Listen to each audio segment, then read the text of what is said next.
Hello बच्चों, आज मैं आप लोगों को टू कॉलम कैश बुक सिखाऊंगा। टू कॉलम कैश बुक होता क्या है, इसको थोड़ा सा समझते हैं। ठीक है, तो बच्चों सबसे पहले एक बात समझते हैं कि टू कॉलम कैश बुक क्या है। देखो बच्चों, नॉर्मली होता क्या है कि हम सिंगल कॉलम कैश बुक बनाते हैं जिसमें सिर्फ हम एक ही कॉलम बनाते हैं। उस कॉलम का नाम होता है कैश का।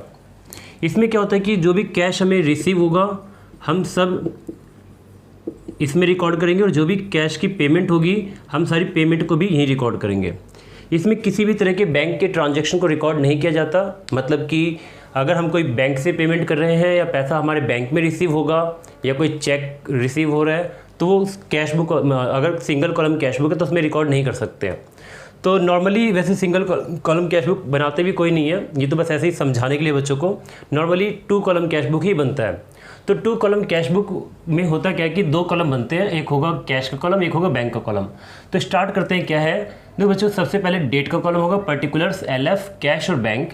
ये लेफ्ट साइड में है, डेबिट है सारा।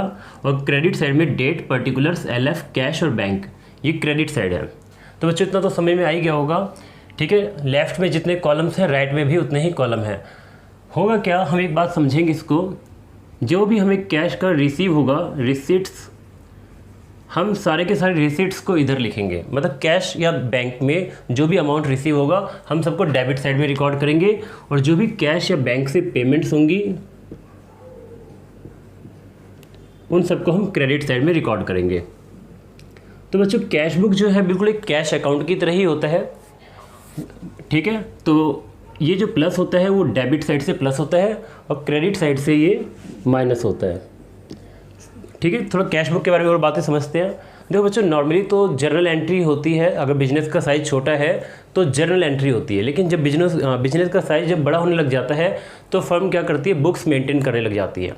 तो कैश बुक उसमें सबसे मेन बुक माना जाता है। ठीक है, सब ये बहुत ही इंपॉर्टेंट बुक होती है। इसका एक थोड़ा छोटा सा एक कारण बताता हूँ। ऐसा क्यों?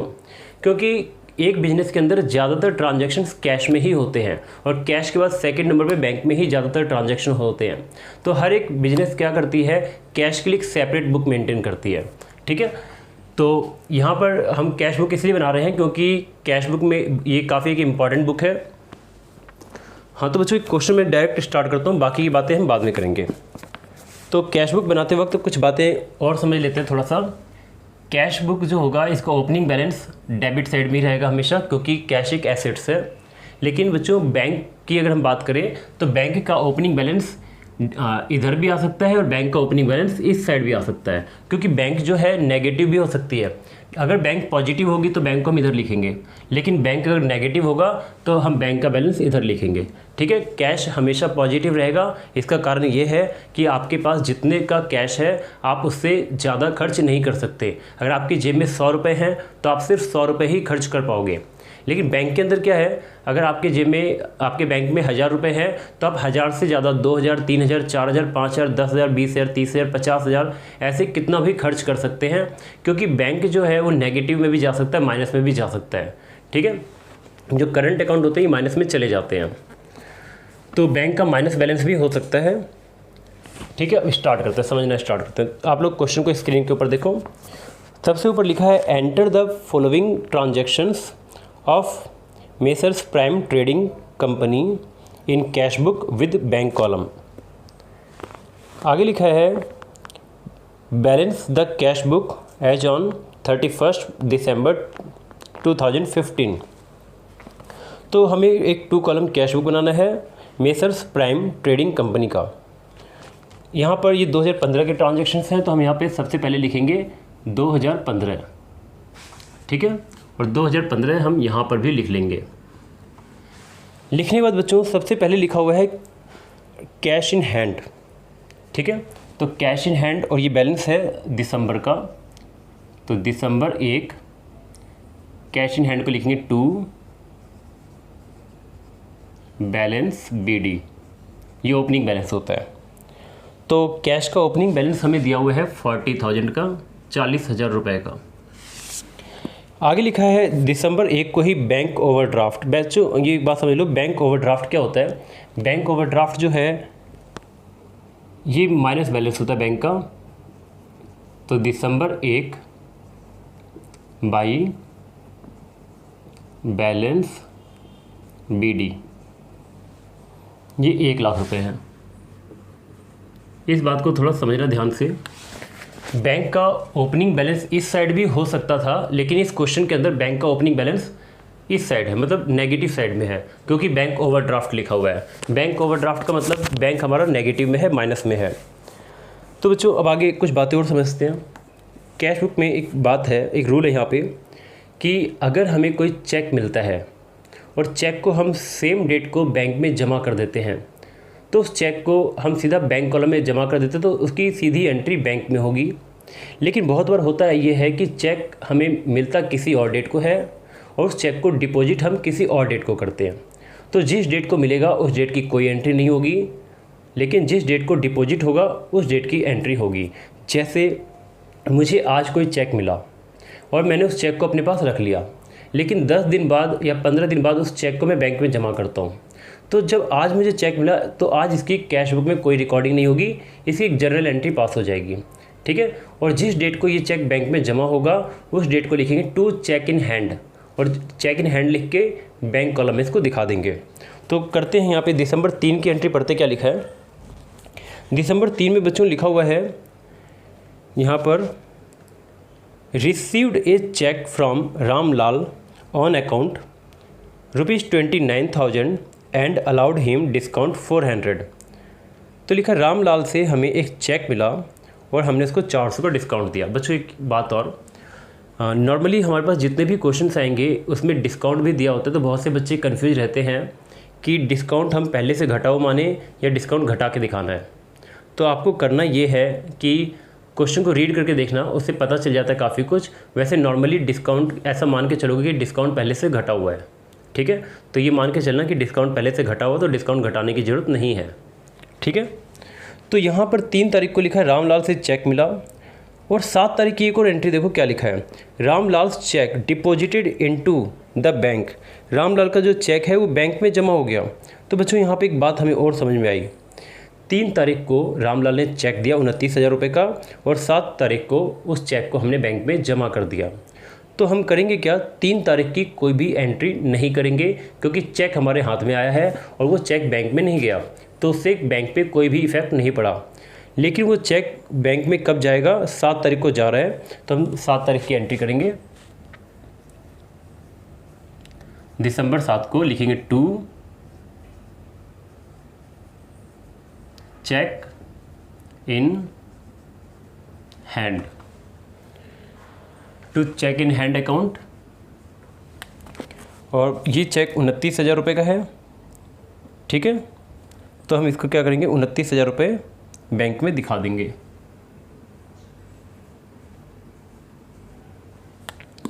इसके बाद बच्चों आगे 7 दिसंबर की एक और एंट्री है, paid salary for the month of November 2015 in cash.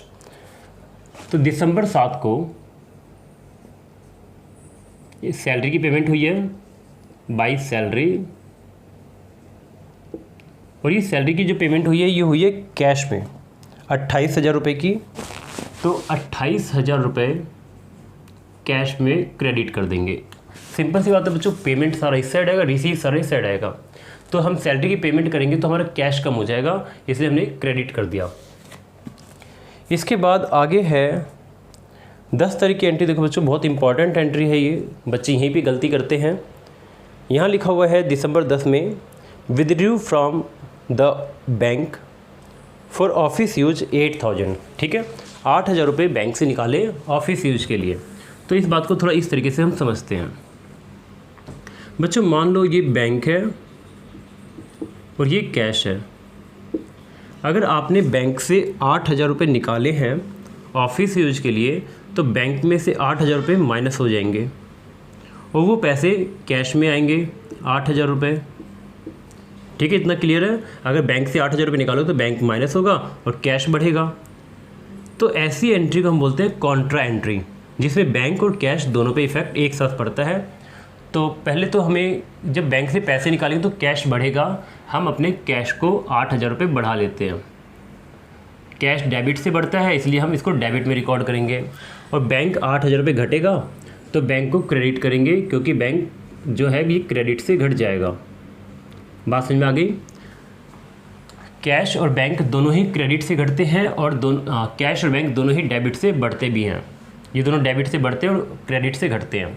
जब हम बैंक से पैसे निकालेंगे तो बैंक से पैसे निकलेंगे, कैश आएगा और बैंक घटेगा, तो बैंक में से माइनस होगा और कैश में प्लस होगा। नॉर्मल सी बात है, बैंक से पैसे निकालेंगे तो बैंक कम होगा और कैश बढ़ेगा, तो कैश इस साइड से बढ़ता है, तो हमने कैश कॉलम में 8,000 रुपये इस साइड लिख दिया और बैंक में से 8,000 रुपये हमने माइनस कर दिया। ठीक है, अब करेंगे क्या, ये कैश है, कैश कॉलम में तो नाम आएगा बैंक का।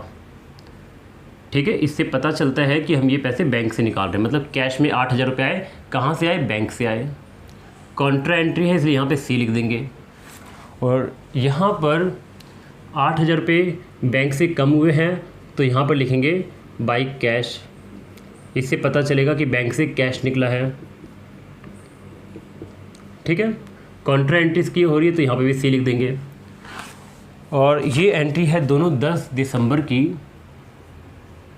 दिसंबर 10, यहाँ भी लिखेंगे दिसंबर 10। ठीक है बच्चों, तो यहाँ तक मुझे लगता है समझ में आ गया है। फिर से समझ लो कॉन्ट्रा एंट्री क्या होती है। कॉन्ट्रा एंट्री वो होती है जिसमें कैश और बैंक दोनों पे इफेक्ट पड़े, एक बढ़े और एक घटे। अगर हम बैंक से पैसे निकालते हैं तो बैंक हमारा घटेगा और कैश हमारा बढ़ेगा। तो कैश बढ़ेगा तो कैश को डेबिट करेंगे और बैंक घटेगा तो बैंक को क्रेडिट करेंगे और नाम अपोजिट आते हैं। बैंक में कैश का नाम आएगा और कैश में बैंक का नाम आएगा। कॉन्ट्रा एंट्री के लिए हम LF के कॉलम में सी लिख देंगे। बच्चों काफ़ी बच्चों के एक डाउट्स होते हैं कि सर ये LF क्या है। LF का मतलब होता है बच्चों लेजर फोलियो। यहाँ पे पेज नंबर आता है। आज से बहुत पहले जब अकाउंटिंग का सारा काम रजिस्टर्स पे होता था, बुक्स में हुआ करता था, तो उस वक्त पेज नंबर की ज़रूरत पड़ा करती थी। तो उस टाइम पे LF के कॉलम में पेज का नंबर लिखा जाता था। लेकिन आज के टाइम पर कंप्यूटराइज अकाउंटिंग है तो आज के टाइम पे पेज नंबर की ज़रूरत नहीं होती। तो आज के टाइम पे LF के कॉलम का इस्तेमाल नहीं होता। तो मुझे ऐसा लगता है कि आज के टाइम पे इस कॉलम को हटा देना चाहिए। लेकिन फिर भी एक इस्तेमाल छोटा सा हो जाता है, वो ये कि कॉन्ट्रा एंट्री के लिए सी लिखना पड़ता है। ठीक है, तो इससे यानी कि LF का एक ही इस्तेमाल है सिर्फ सी लिखने के लिए, ताकि पता चल जाए कि कोई कॉन्ट्रा एंट्री हुई है। वरना आज के टाइम पे LF का जो कॉलम है इसका कोई इस्तेमाल नहीं है। इसके बाद बच्चों आगे पढ़ते हैं दिसंबर 12 में। यहाँ लिखा है paid bills payable by cheque. Bills payable की पेमेंट हुई है चेक से, ये 6,000 रुपये की है। तो दिसंबर 12 को बाई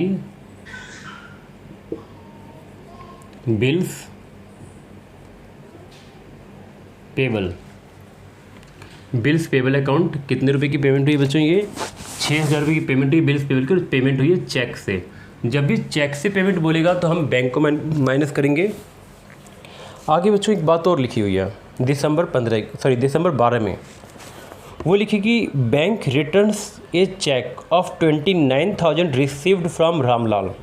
इसमें कहा गया है कि रामलाल का जो चेक हमने बैंक में डिपॉजिट किया था वो चेक बैंक ने रिटर्न कर दिया, वापस कर दिया और कहा ये आपके बैंक में जमा नहीं होगा। अब यहाँ पे एक बात समझते हैं। रामलाल का जो चेक था 7 तारीख को हमने उसको बैंक में जोड़ दिया था, तो हमारा बैंक 29,000 रुपये बढ़ गया था। अब यहाँ पर क्या है कि रामलाल का जो चेक है वो बैंक ने लेने से मना कर दिया, मतलब वो चेक जो है डिसऑनर्ड हो गया है। तो अब हमें करना क्या है बच्चों, थोड़ा समझते इस बात को। हमें बाई रामलाल लिखेंगे यहाँ पे, रामलाल। बच्चों रामलाल का जो चेक है वो माइनस करना पड़ेगा बैंक से। ठीक है, मैं फिर से बताता हूँ। देखो ये क्या है, ये है कैश बुक। ठीक है, कैश बुक जो होता है वो बिजनेसमैन के लिए होता है और बिजनेसमैन अपने कैश के ट्रांजेक्शन्स की यहाँ पे रिकॉर्डिंग करता है। अगर यहाँ पर ये जो चेक की रिकॉर्डिंग हुई है 29,000 रुपये, इसका मतलब ये कैश बुक में रिकॉर्डिंग हुई है, ये पासबुक में रिकॉर्डिंग नहीं हुई है। पासबुक में रिकॉर्डिंग बैंक वाले करते हैं, एक होता है बैंक अकाउंट, एक होता है ये कैश बुक। तो कैश बुक में तो बिजनेसमैन रिकॉर्डिंग करता है, लेकिन बैंक अकाउंट में जो रिकॉर्डिंग होती है वो बैंक वाले करते हैं और उसके लिए पासबुक होता है। तो बच्चों बात यहाँ पर ये आई कि हमने अपनी बुक में 29,000 रुपये चेक को रिकॉर्ड किया हुआ है जो रामलाल ने हमें दिया था। लेकिन हुआ ये कि ये 29,000 का जो ये चेक है, ये चेक हो गया ख़राब। बैंक ने इस चेक को लेने से मना कर दिया। इसे हम बोलते हैं डिसऑनर्ड या फिर बाउंस चेक। नॉर्मल लैंग्वेज में बोलते हैं चेक बाउंस हो गया या चेक डिसऑनर्ड हो गया। तो अब हमें करना क्या पड़ेगा, हमने जो ये 29,000 रुपये बैंक में जोड़े हैं, क्योंकि डेबिट से जुड़ता है। अब हमें जब बैंक ने इस पैसे को लेने से मना कर दिया, ये पैसे हमारे बैंक में जमा हुए ही नहीं, तो हमें अपने बैंक को वापस इसको ठीक करना पड़ेगा, माइनस करना पड़ेगा। बात समझाई बच्चों? मैं फिर से बोल रहा हूँ, 29,000 रुपये हमने अपने कैश बुक में जोड़ दिए थे, लेकिन जब ये चेक बैंक में पहुंचा तो बैंक ने इसको लेने से मना कर दिया, ये चेक बैंक में जमा नहीं हो पाया। तो हमें इसको करेक्ट करना है। ये जो 29,000 रुपये बैंक में प्लस हो रखा है, इसको माइनस कर देंगे ताकि ये एंट्री करेक्ट हो जाए। इसके बाद बच्चों आगे क्या लिखा है 15 तारीख की एंट्री में, check received from Chandulal of ₹2,40,000 and allowed him discount 10,000। Chandulal से हमें एक चेक मिला है, कितने रुपए का?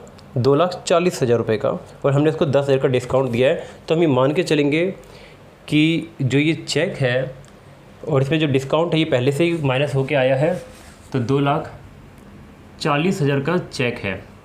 तो बच्चों इसे हम डायरेक्ट बैंक में दिखाएंगे, क्योंकि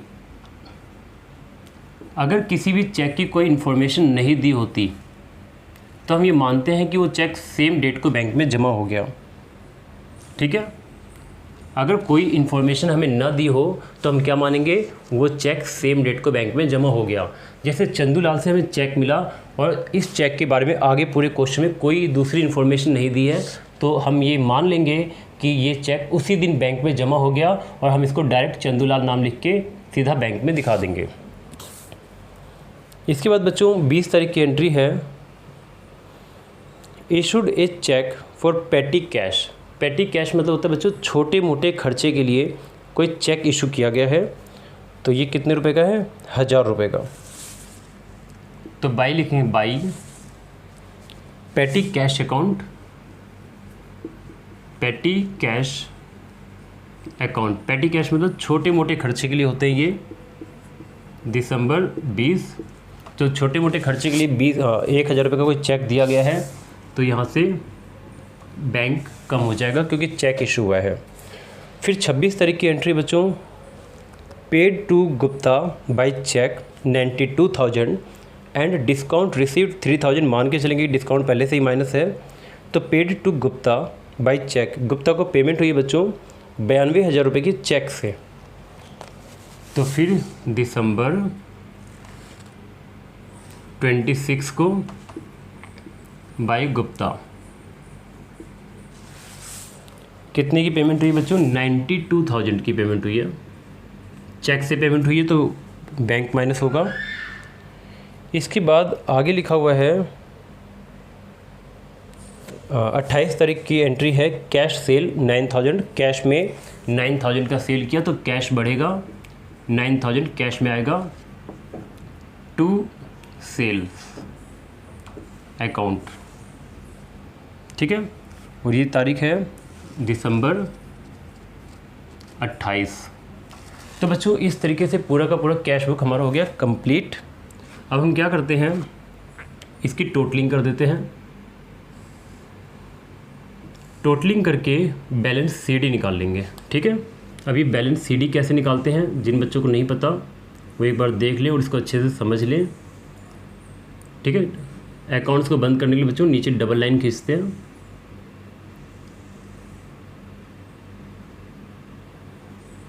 टोटलिंग करते हैं सबसे पहले कि कौन सा साइड ज़्यादा है।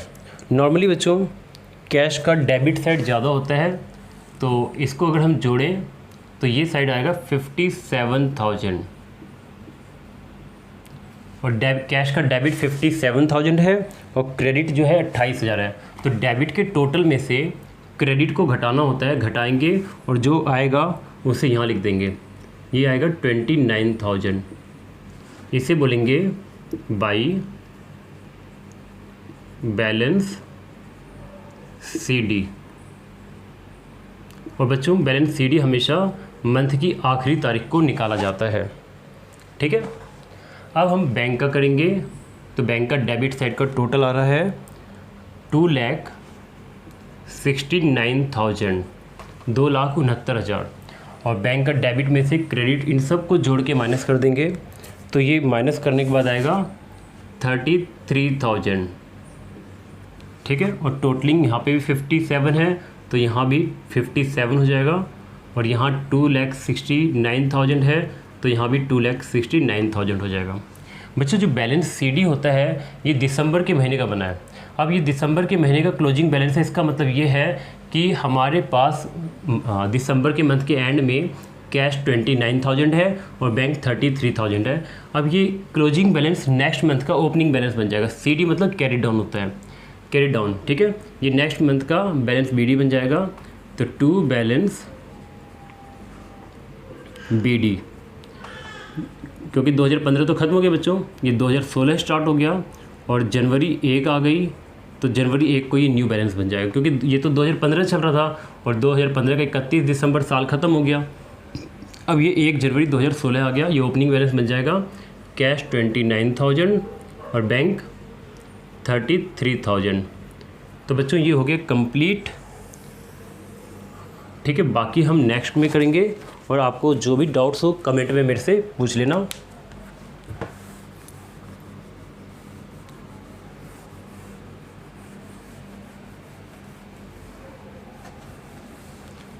ठीक है, आज के लिए सिर्फ इतना ही।